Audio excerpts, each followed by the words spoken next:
Hey everyone, Casey Scanlon here, bringing you another Lake of the Ozarks Fishing Report.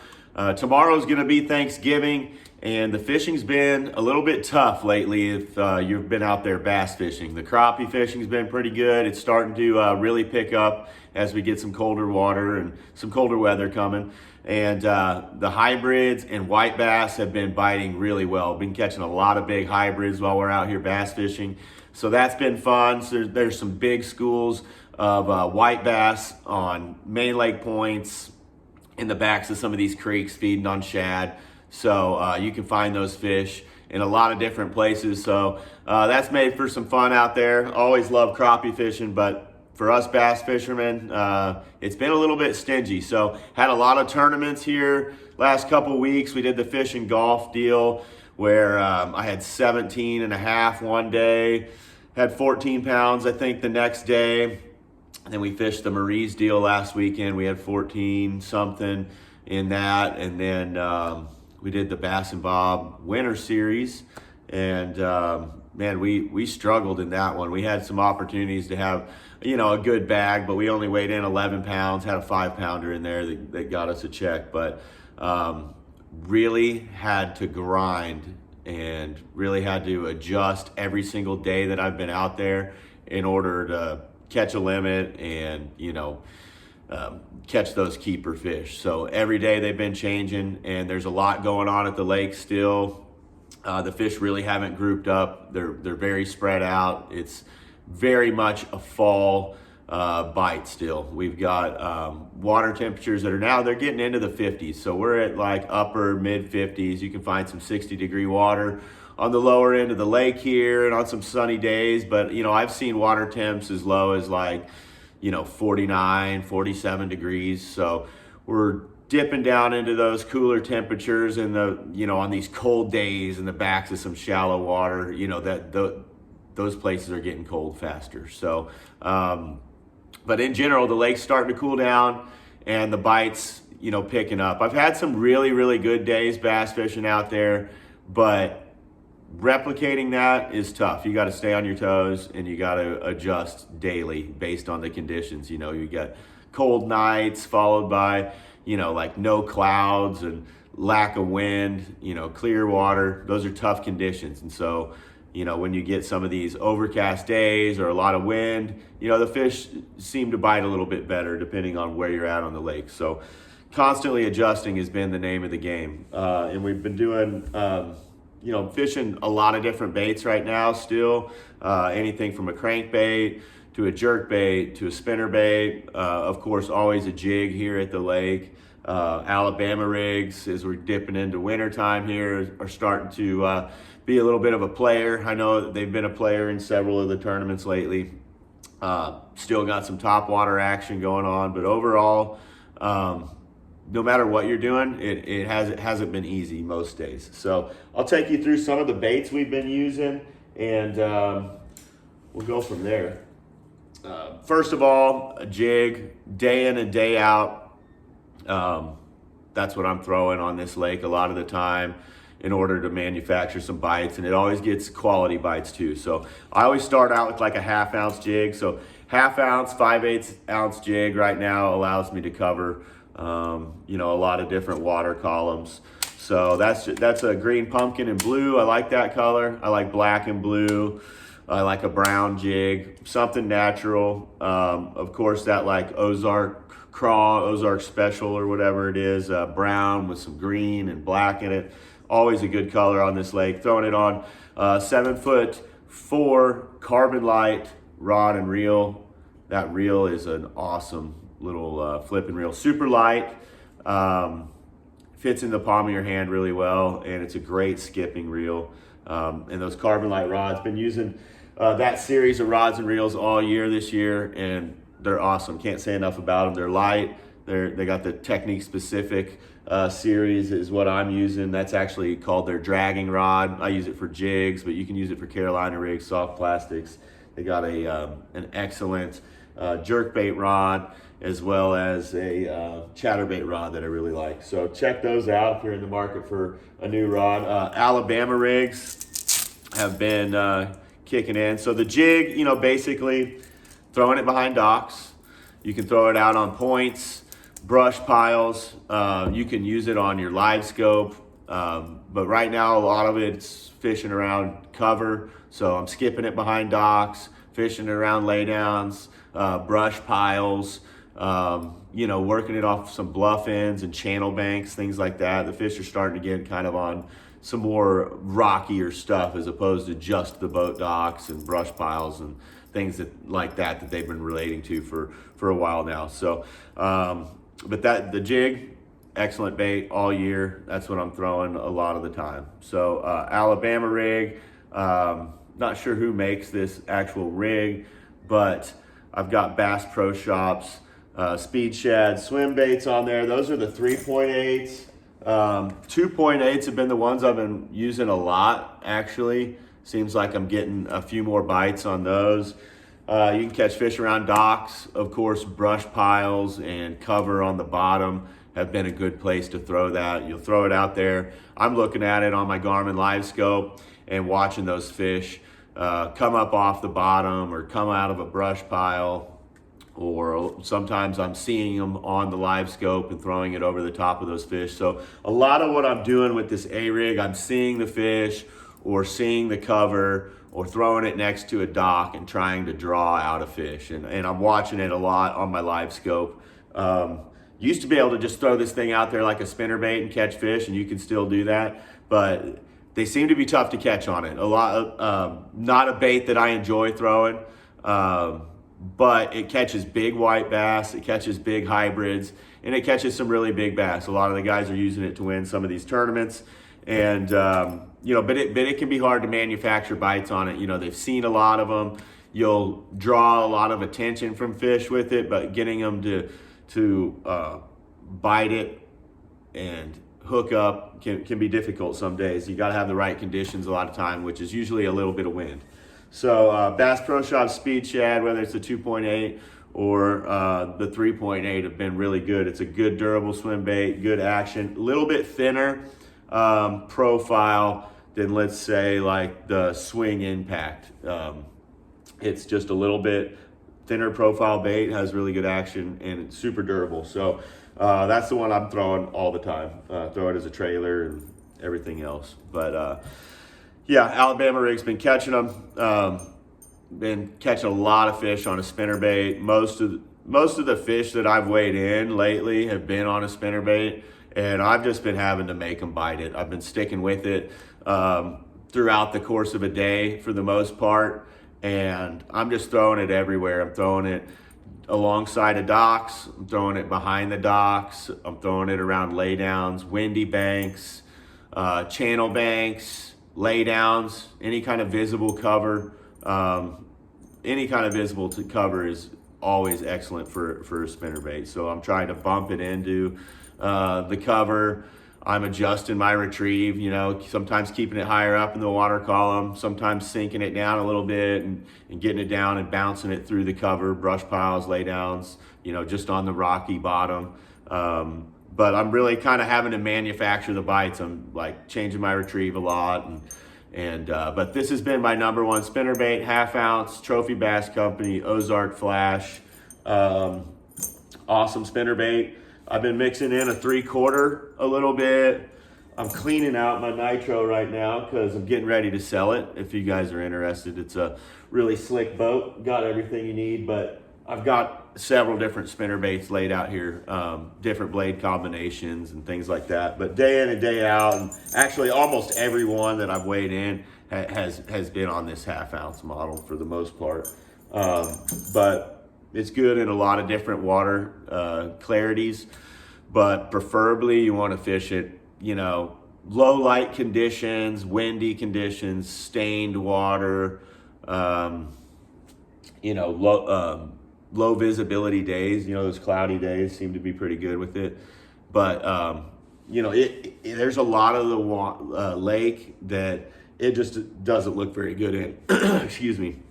The glaze was really starting to clean up. A lot of areas are really cleaning up. Even though we've had some rain, there's quite a bit of clean water on the lake. So the lower end's extremely clear. So you got to have the right conditions to really make them bite it in certain areas of the lake.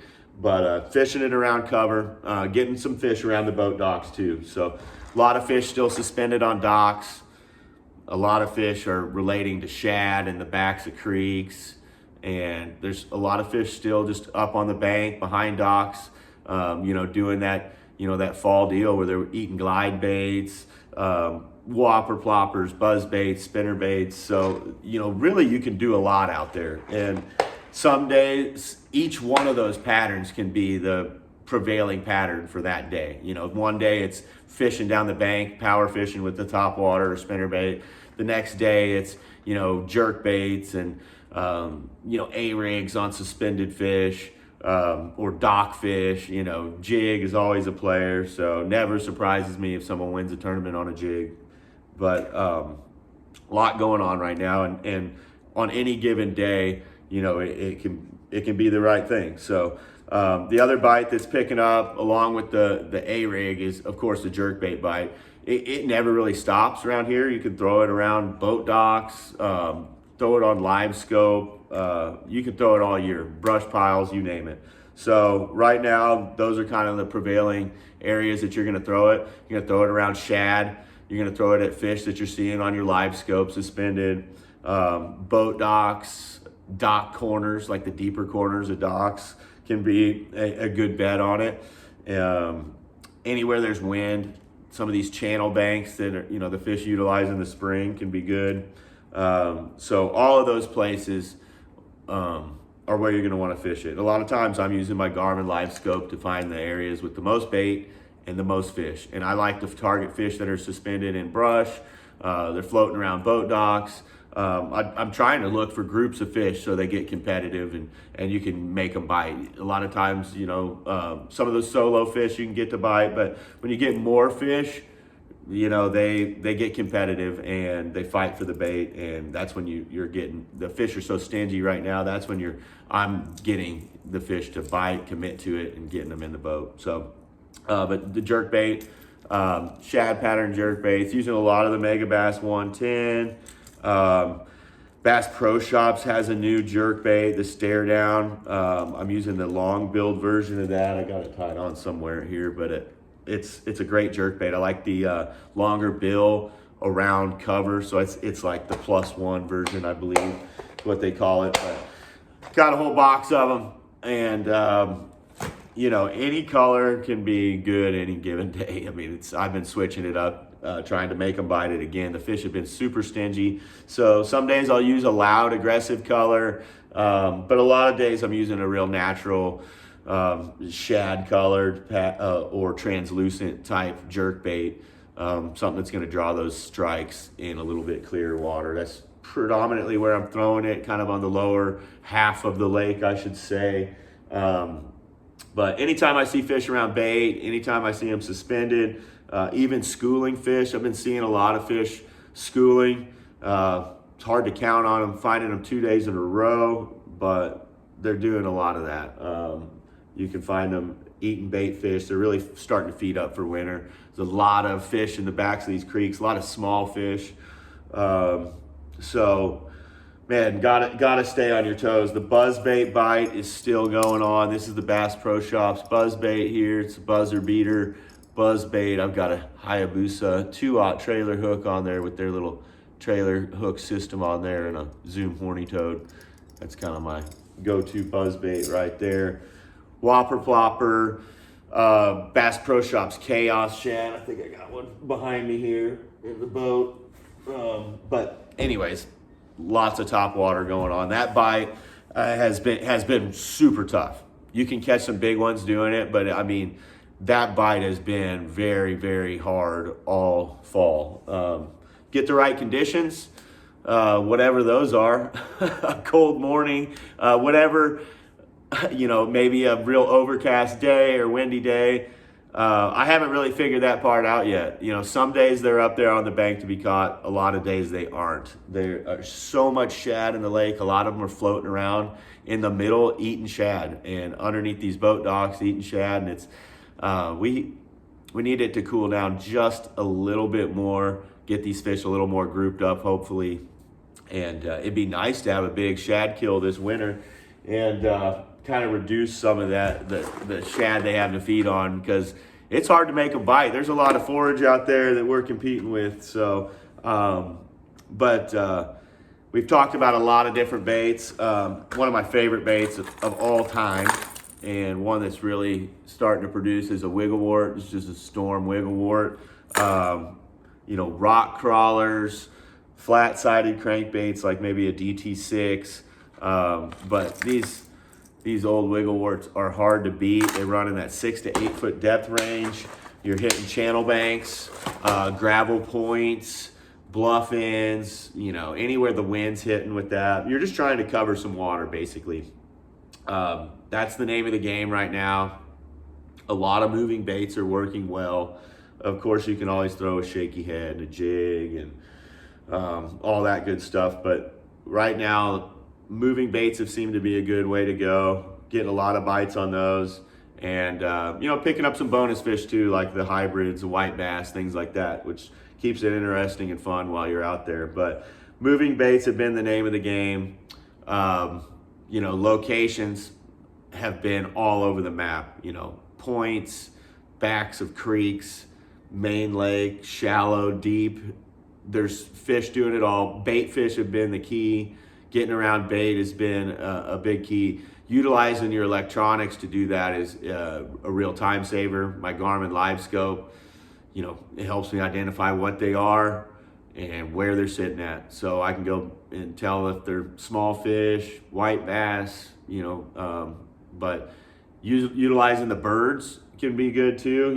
These birds are diving on bait fish. I found a school of fish last week that we fished for and caught a limit out of one morning that, I found them because the seagulls were diving on the shad, eating them, and the fish were kind of schooling back there. Didn't last very long, but we caught them and did well. So keep your eyes peeled out there. A lot of different stuff going on in the lake. As far as the crappie and white bass and hybrids go, main lake points, backs of creeks for hybrids. Look for windy points.